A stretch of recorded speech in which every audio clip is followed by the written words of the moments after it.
كنتم خير أمة أخرجت للناس تأمرون بالمعروف وتنهون عن المنكر وتؤمنون بالله. Alhamdulillah, qui n'a jamais été provoqué, qui n'a jamais été jalousé, qui n'a jamais ressenti cette injustice, la méchanceté des gens, qui n'a jamais vécu cela parmi nous. Ça nous est toutes et tous au moins arrivé une fois dans notre vie, et bien sûr plus qu'une fois. Malheureusement aujourd'hui, la méchanceté, l'injustice, la jalousie, la calomnie, le mensonge s'est répandu à une allure folle jusqu'à ce que des personnes ne savent plus comment réagir. On me fait du mal, que dois-je faire? Répondre au mal par le mal, me taire et supporter, mais quelquefois ça ne fait qu'empirer le mal, ou bien invoquer Allah subhanahu wa ta'ala, notre Seigneur, contre celui qui m'a fait du mal, ou en sa faveur. Que faire quand on veut me faire du mal? Que faire face à la méchanceté des gens?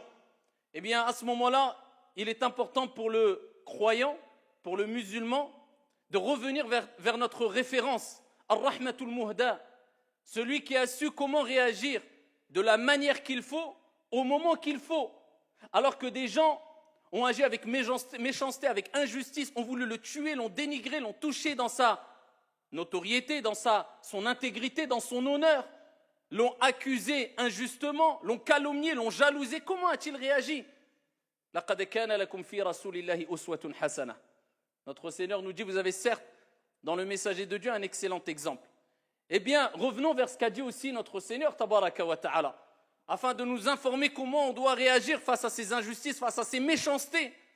Et aussi, ces versets coraniques nous permettront aussi d'éviter d'être ici du côté des méchants aussi. Parce que quelquefois, on a l'impression que les gens sont méchants autour de nous, nous veulent du mal, mais on oublie que nous aussi, on peut être les méchants. On peut être les injustices sans s'en rendre compte. Et c'est ce qui est le plus grave. C'est quand on commet une injustice, quand on commet un mal, et on ne se rend même pas compte de notre mal, de notre injustice, en pensant peut-être et en prétendant quelquefois malheureusement être sur le bien, et que c'est les gens en face de nous qui sont sur le mal. C'est un problème souvent d'ego. On a envie d'avoir raison. On n'accepte pas le fait de reconnaître nos torts et nos erreurs. Ayyuhal musalloun. Il faut savoir que exprimer sa méchanceté, sa colère, c'est assez facile. Et le fait de patienter, de contenir sa colère, de ne pas répondre au mal par le mal, plus que cela, de répondre au mal par ce qu'il y a de meilleur, par le bien, c'est quelque chose de très difficile. Et ça demande une force énorme. Pas une force physique, mais une force de foi, une force d'esprit, une force au point de vue du moral, une endurance, une patience, une confiance en Dieu et une croyance ferme quant à ce qu'a dit notre Seigneur et ce qu'a annoncé notre Seigneur comme félicité et comme réussite pour celles et ceux qui vont répondre au mal par ce qu'il y a de meilleur. Le fort, c'est celui-là, c'est celui qui contient sa colère. C'est pour ça que le prophète sallallahu alayhi wa sallam nous dit dans le hadith rapporté par Ibn Hibban bisanadin Hassan, avec une bonne chaîne de transmission, il dit un hadith magnifique. Il dit Laysa ash-shadidu man ghalab. Le fort n'est pas celui qui va prendre le dessus. Il dit ensuite Innama ash-shadidu man ghalaba nafsah. Allahumma ij'alna minhum. Il dit celui qui est vraiment fort, c'est celui qui prend le dessus sur son âme. Donc quand il dit au début du hadith, le fort, ce n'est pas celui qui prend le dessus, c'est-à-dire sur autrui. Et il y a un autre hadith qui rejoint ce hadith-là, rapporté par Al-Bukhari, où le prophète sallallahu alayhi wa sallam nous dit, le fort n'est pas celui qui va terrasser les gens, qui va prendre le dessus physiquement sur les gens, qui va écraser les gens, mais le fort est celui qui contient sa colère. Et dans le premier hadith rapporté par Ibn Hibban, le prophète alayhi salatu wassalam nous rappelle que celui qui arrivera à prendre le dessus, c'est pas celui qui prend le dessus sur les gens, mais le dessus sur son âme. Parce qu'on sait très bien que Shaitan, Satan, eh bien, va nous cacher les fruits de cette patience. Parce que cette patience-là, cette endurance, apporte des fruits sucrés, apporte des résultats mielleux, ici-bas et dans le delà. Donc Shaitan va te les couvrir, afin que tu ne t'en rendes pas compte, que tu ne prennes pas conscience de ces résultats positifs. Donc toi, quand on va te faire du mal, eh bien, Shaitan va te faire oublier la récompense de celui qui patiente. Parce que l'être humain a envie de voir la récompense tout de suite. Donc c'est quelque chose de caché. Donc il va te pousser à te venger pour avoir un résultat rapide. Et le fait de patienter afin d'avoir le résultat plus tard, ici-bas et dans le delà, ça demande de la force et de l'endurance. Ce n'est pas donné à tout le monde. Et plus l'effort est grand, de manière générale, plus l'endurance est grande, de manière générale, et plus tu vas apprécier le résultat. Et cela va t'apporter un repos. Comme, à titre d'exemple, celui qui voyage 2 heures, quand il arrivera à destination chez lui, il ne va pas goûter au repos et sentir et apprécier le repos. Al-istiraha, ce moment de repos, comme celui qui a voyagé et enduré pendant 4 jours. Plus tu as fourni des efforts et patienté, et plus le repos, tu l'apprécieras. Eh bien, ce repos que tu gagneras après avoir patienté quand on veut te faire du mal, en répondant au mal parce qu'il y a de meilleur, sera un repos de l'âme. Pourquoi ? Parce que tu auras réussi à prendre le dessus sur ton âme. Et plus tu prends le dessus sur ton âme, parce que l'âme est souvent instigatrice au mal, et cette âme-là vit avec toi de jour comme de nuit, plus tu ici réussiras à éduquer ton âme et prendre le dessus sur ton âme, comme le prophète alayhi salatu wassalam a dit et a appelé celui qui le fait le fort, et plus ton âme goûtera à sakina, la sérénité, le repos. Et regardez la personne qui ne répond pas au mal par le mal. On l'insulte, il patiente et il endure et il n'a pas répondu au mal par le mal. Quand la situation finit, wallah, il se sent fort. Et il se sent, alhamdulillah, quelque part fier de lui. Contrairement à celui qui s'est défoulé, ensuite, qu'est-ce qu'il fait ? Il regrette. Al-ajalatu min ash-shaytan. Car la précipitation, et surtout quand on se précipite afin d'avoir un résultat, ça vient de shaitan en général. Voilà pourquoi Allah subhanahu wa ta'ala nous a rappelé beaucoup de bienfaits quant au fait de patienter face aux préjudices des autres et à l'injustice des autres. Et nous a rappelé ici le mérite que va récolter celui qui a patienté, pas que patienté, parce qu'il y a patienté simplement. Mais au-delà de ça, non seulement on te fait du mal, tu ne patientes pas simplement, tu réponds au mal par quelque chose de bien. Allah Jalla wa Ala dit dans le Coran al-Karim, وَلَا تَسْتَوِي الْحَسَنَةُ وَلَا السَّيِّئَةُ. Il nous rappelle, ne réponds pas au mal par le mal. Réponds au mal parce qu'il y a de meilleur. وَلَا تَسْتَوِي الْحَسَنَةُ وَلَا السَّيِّئَةُ. إِدْفَعْ بِالَّتِي هِيَ أَحْسَنُ. Ici, il nous rappelle, réponds au mal parce qu'il y a de meilleur. فَإِذَا الَّذِي بَيْنَكَ وَبَيْنَهُ عَدَاوَةٌ كَأَنَّهُ وَلِيٌّ حَمِيمٌ وَمَا يُلَقَّاهَا إِلَّا الَّذِينَ صَبَرُوا وَمَا يُلَقَّاهَا إِلَّا ذُو حَظٍّ عَظِيمٍ. Et à ce moment-là, quand tu auras répondu, comme Dieu dit dans le Saint-Coran, au mal, aux injustices, aux insultes, à la méchanceté des gens, parce qu'il y a de meilleurs, eh bien à ce moment-là, tu verras celui avec qui tu avais une animosité. Regardez les termes qu'il utilise Allah Azza wa Jal. Beaucoup de colère, de haine, c'est la guerre entre vous. Une animosité, devenir tel un ami chaleureux. Ya muqallib al-qulub, ô toi qui tourne les cœurs. Allah, il tourne les cœurs. Il change les cœurs. Pourquoi ? Parce que tu as fait l'effort. Parce que tu as fait le premier pas, parce que tu n'as pas répondu au mal par le mal. La personne en face de toi qui te fait du mal, au fond de lui, il sait qu'il fait du mal. Et tu vas l'éduquer en répondant au mal par le bien. Tu vas lui donner une grande leçon. Il va se dire, je lui fais du mal. Je sais pertinemment que c'est du mal. Il me répond par le bien. Tu vas lui faire encore plus mal que si tu répondais au mal par le mal. Allah dit, voilà, celui avec qui tu avais une animosité, devenir tel un ami chaleureux. Mais Dieu dit, mais qui atteindra ce niveau-là, atteindra ce degré-là? Ceux qui sont vraiment patients et endurants. Ce n'est pas donné à tout le monde. Ce n'est pas donné à tout le monde. Seuls ceux qui ont été comblés d'une grâce immense arriveront à atteindre ce degré-là. Et ça émerveille. C'est pour cela que quand on lit des hadiths du prophète sallallahu alayhi wa sallam, quand il répondait au mal par le bien, on est émerveillé. Et on se rappelle que le prophète était ar-rahmatul muhda et que Dieu l'a envoyé en tant que miséricorde, comme miséricorde pour l'ensemble des mondes. À titre d'exemple, un hadith connu par toutes et tous, rapporté par l'imam al-Bukhari. Vous croyez que ça, ce n'est pas l'application de ce que je dis précédemment ? Le prophète sallallahu alayhi wa sallam, lorsqu'il était en voyage et il s'est assoupi sous un arbre et il a accroché son épée sur l'arbre, et qu'il y a une personne qui lui voulait du mal, s'est approchée de lui, lorsque cette personne qui lui voulait du mal s'est approchée de lui, et qu'il a saisi cette épée et l'a brandie face au prophète sallallahu alayhi wa sallam, et que le prophète alayhi salatu wa sallam s'est réveillé brusquement, cet homme-là a dit au prophète alayhi salatu wassalam, et qui te sauvera maintenant? Ça, il voulait le tuer, en finir avec lui. Il n'aimait pas, il détestait le prophète alayhi salatu wassalam. En face du prophète, il y avait al-maut, la mort. Qui te sauvera maintenant?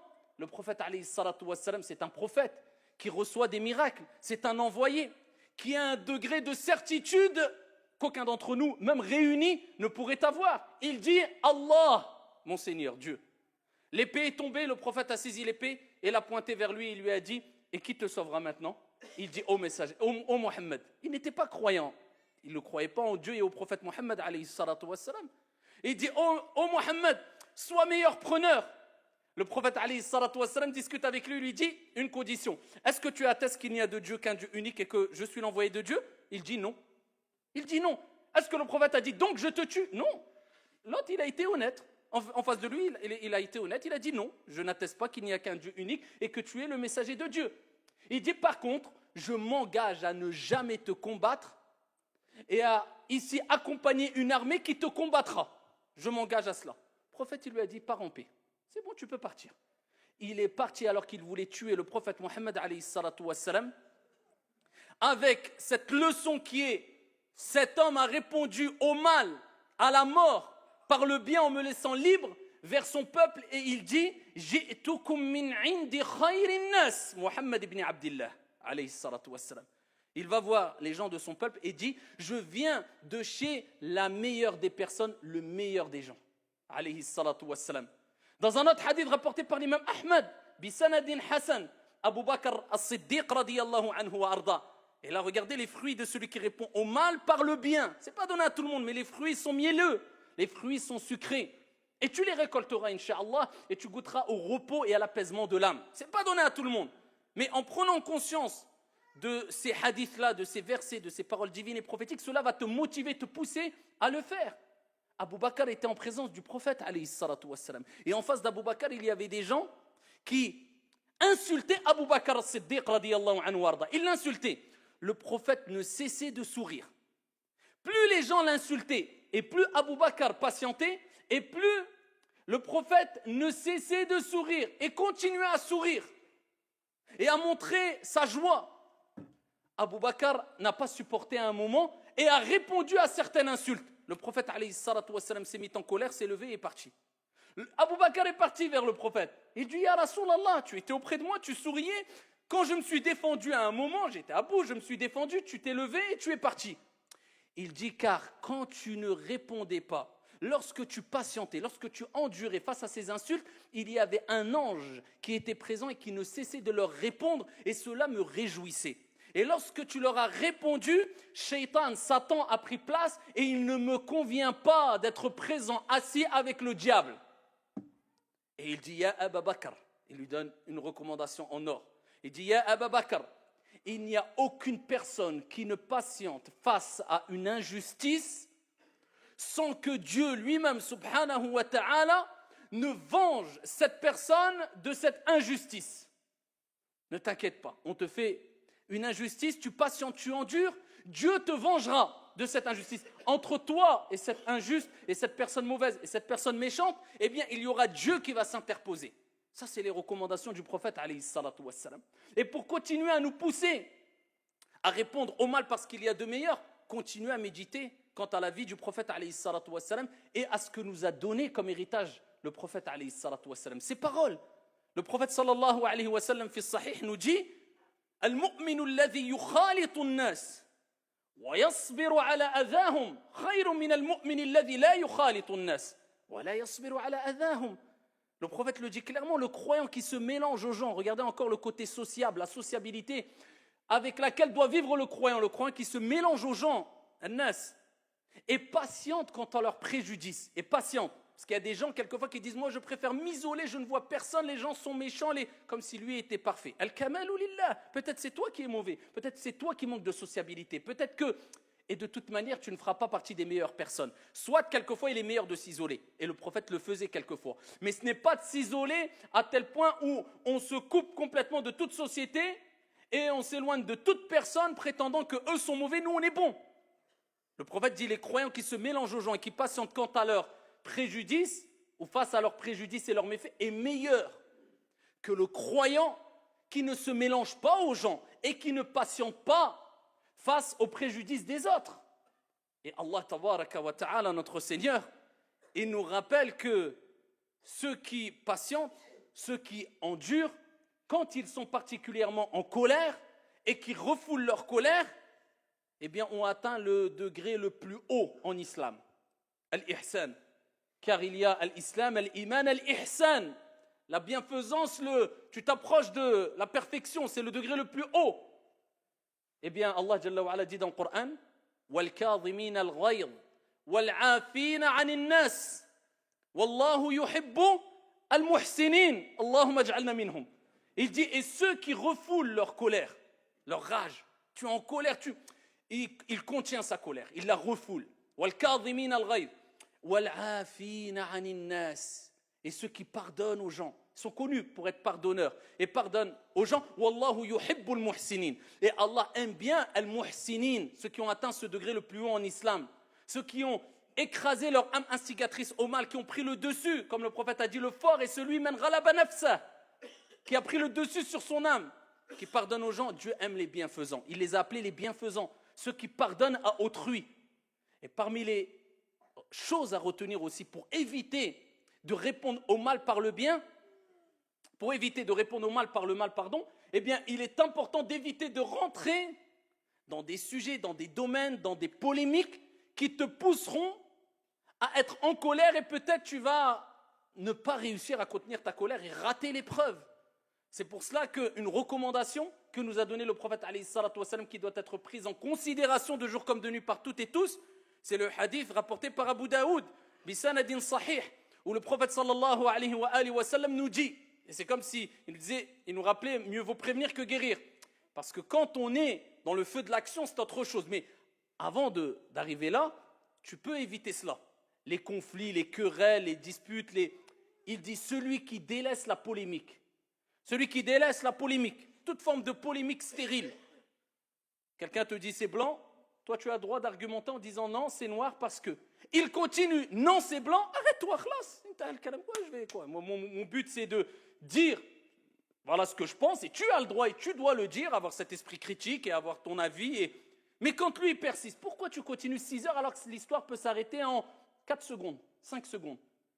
Il t'a dit ça, il a argumenté. Tu as dit, tu as argumenté. Toi ce qui t'importe, ce n'est pas d'avoir raison, c'est de chercher qui a raison. Ça, c'est deux choses complètement différentes. Mais pour chercher à savoir qui a raison et ne pas vouloir avoir raison, il faut avoir atteint un degré où tu as quand même pris le dessus sur ton âme. Parce qu'on est face à notre ego et ce qui nous pousse souvent à vouloir avoir raison, malheureusement. Même quand on sait au fond de nous qu'on a tort. Donc ici, le prophète dit celui qui délaisse la polémique, même s'il a raison. Pour nous motiver et nous récompenser à travers notre effort. Même si tu as raison. Il dit, je lui promets, je lui garantis une maison à la périphérie du paradis.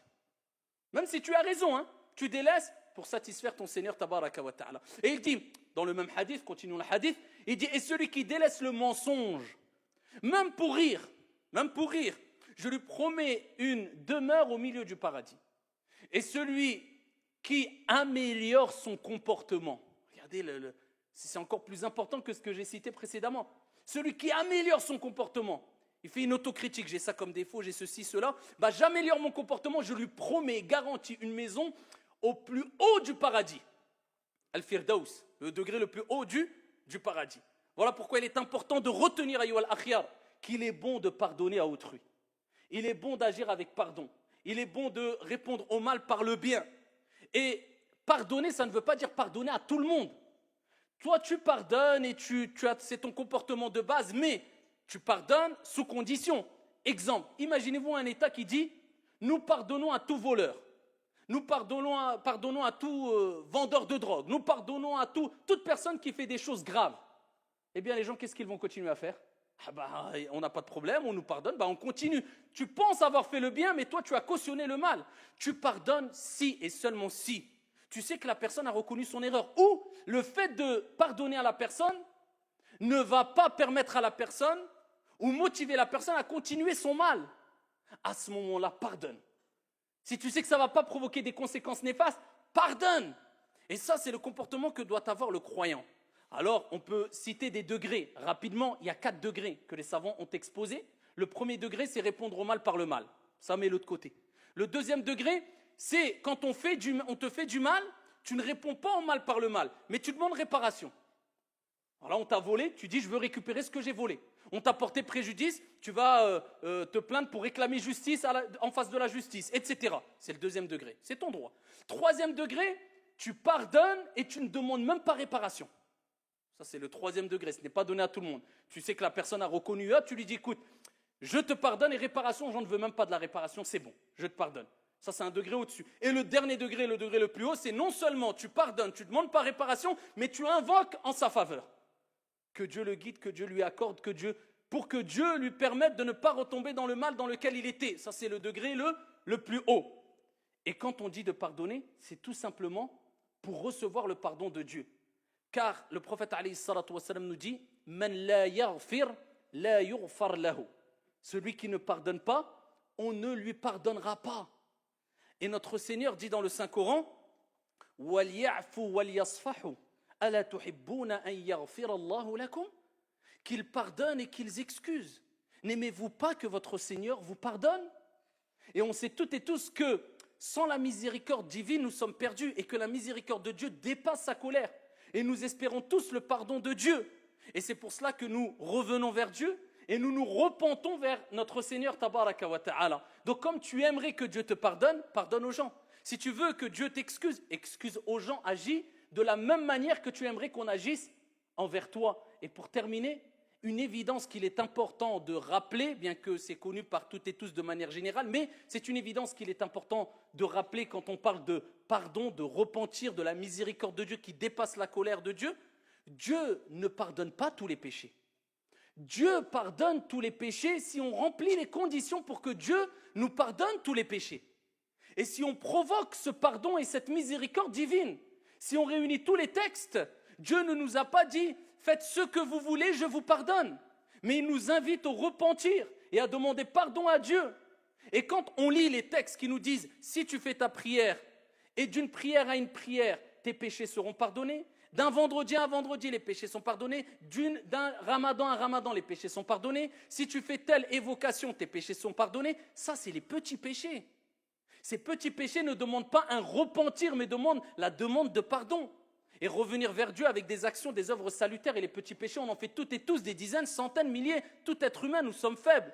Une mauvaise parole qui glisse, etc. Mais quand on parle des grands péchés, à l'unanimité des savants, les grands péchés connus, comme le vol, comme la jalousie, comme le meurtre, comme l'adultère, relation hors mariage, comme, tout cela demande un repentir.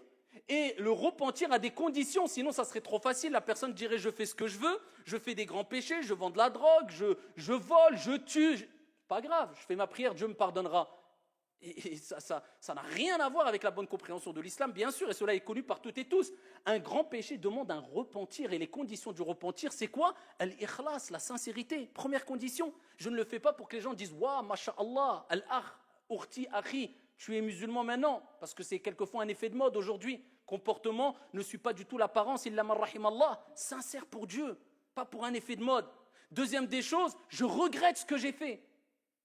Troisième des choses, j'ai la ferme résolution de ne plus recommencer. Et quatrième des choses, je délaisse le péché dans lequel je suis.